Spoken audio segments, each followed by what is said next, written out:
শুরু করছি target question bank third summative এভালুশনের Sadipur high school north 24 Pargana.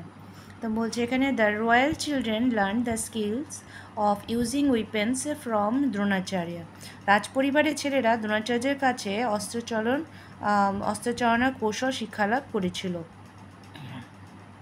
He was one of the greatest warriors of his time.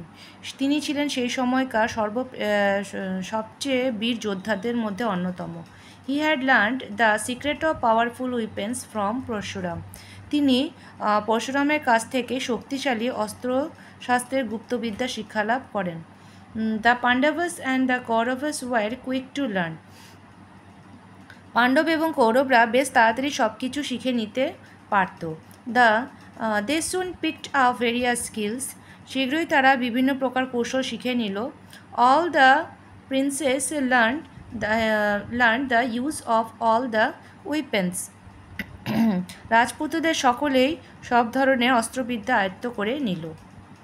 Each of them had their own favourite weapons. তাদের প্রত্যেকেরই নিজের নিজের প্রিয় অস্ত্র ছিল। Duryodhan and Bhima favoured the mace.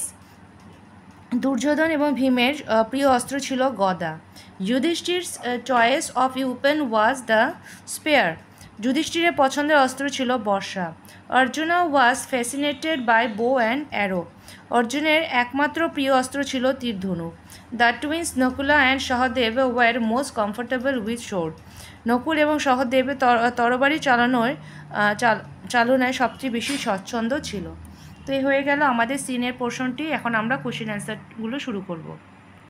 আমাদের প্রথমে ছিল হচ্ছে টিক মার্ক। বলছে এখানে the royal children learn the skills of using weapons from. রাজপুত্ররা কোথা থেকে কার কাছ থেকে অস্ত্রবিদ্যা শিখেছিল? পরশুরাম, দ্রোণাচার্য, নকুল, দুশানা। তো এখানে হবে হচ্ছে দ্রোণাচার্যের কাছ থেকে শিখেছিল। নাম্বার 2 বলছে all the princes learn the uses of weapon, sports and games, meditation and wrestling. তারা কোনটা শিখেছিল? এখানে অন্য কোনো কিছু নেই, এখানে তারা সব রকমের অস্ত্রবিদ্যা শিখেছিল। The use of weapons. Number 3, the Pandavas and Kauravas were lazy to learn, unwilling to learn, quick to learn. তো এখানে হবে নাম্বার বলছে উইলিং টু লার্ন, তো এখানে হবে কুইক টু লার্ন, খুব তাড়াতাড়ি তারা সব শিখে নিয়েছিল। Number 4, Yudhishthir's choice of weapon was mace, bows of arrow, spear and sword. এখানে হবে স্পেয়ার। নাম্বার 5 বলছে Arjuna was fascinated by mace, bows, arrows, both bows and arrows. এখানে হবে bows and arrows। হয়ে গেল। এরপরে আসছি আমরা কমপ্লিট দ্য ফলোয়িং সেন্টেন্স। বাক্য পূর্ণ করতে হবে, কমপ্লিট করতে বলা হয়েছে এখানে। তো নাম্বার বিতে বলছে দ্রোণাচার্য ওয়াজ ওয়ান অফ কী হবে one of the greatest warriors of his time. Number 2 বলছে the twins Nakula and Sahadeva war most comfortable with sword. তো এখানে আছে লেখা এই যে the twins Nakul and Sahadeva war most comfortable with sword. হয়ে গেল। এরপরে আসছি আমরা C number question অ্যান্সারে।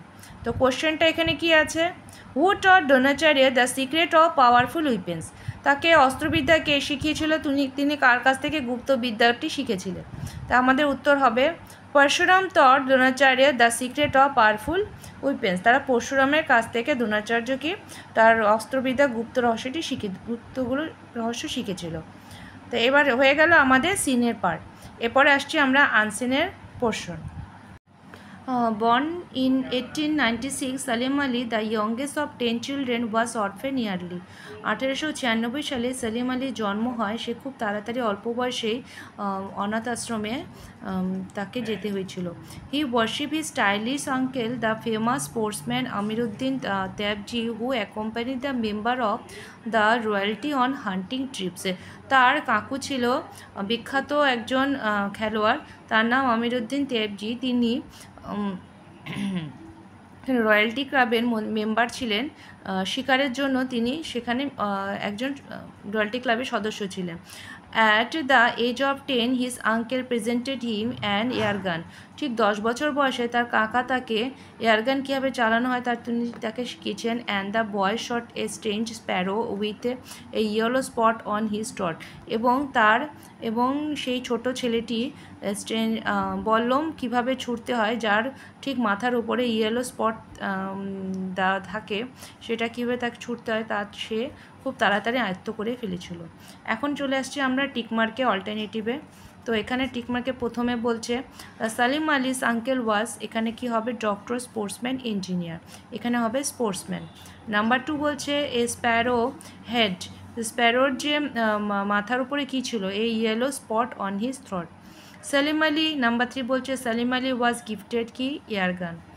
Number 4 Salim Ali lost his parents কি অ্যাট 10 এজ, 10 বছর বয়সে সে তার বাবা মাকে হারিয়ে ফেলেছিল। এরপরের প্রশ্নে আসছি, কি রে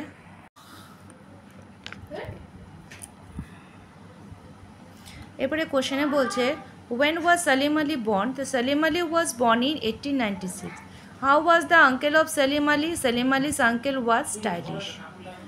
Write true and false. True false পড়তে বলছে Salim Ali shot a sparrow, এটা হবে true.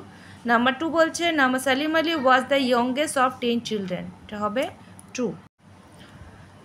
নেক্সট পেজে বলছে write the opposite word. Never হবে এভার, ওয়ার্স্ট হবে গুড, ব্রট হবে ডার্ক। পরের পেজে বলছে fill in the blank with appropriate preposition. My father once lived in a small house, I went to visit the zoo yesterday, I am fond of music, হয়ে গেল।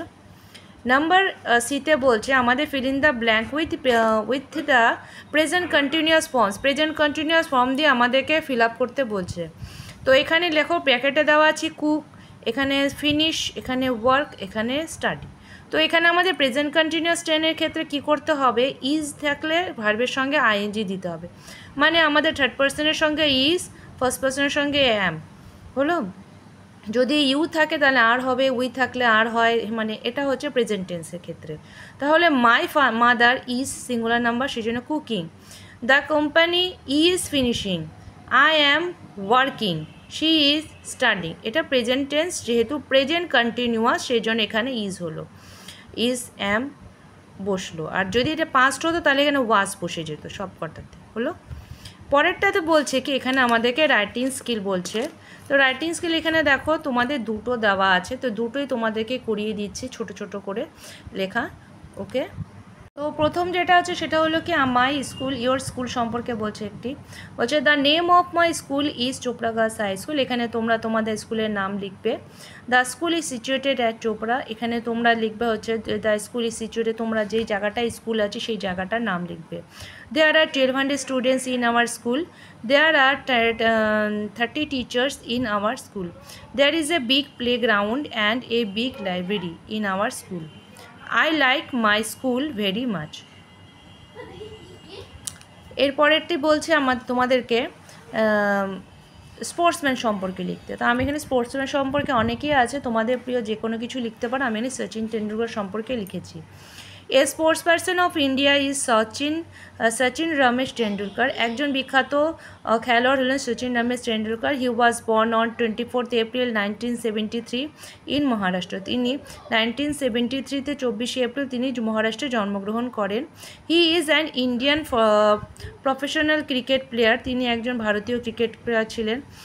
From childhood he was fond of playing cricket, ছোটোবেলা থেকে তিনি খুব ভালো cricket খেলতেন। And become cricketer, বড় হয়ে পরবর্তীকালে উনি একজন বিখ্যাত ক্রিকেটার হন। He played over 800 matches and scored more than 1500 runs, thus helping to win India both in foreign and homeland. তিনি নিজের দেশকে জেতানোর জন্য বাইরে এবং নিজের দেশেও তিনি খেলে জিতিয়েছেন। He became the first cricketer to score 100 centuries in international play. ইনি এক আন্তর্জাতিক খেলায় প্রথম ক্রিকেটার যিনি 100 মানে করেছিলেন, মানে তার স্কোর 100 সেঞ্চুরি হয়েছিল।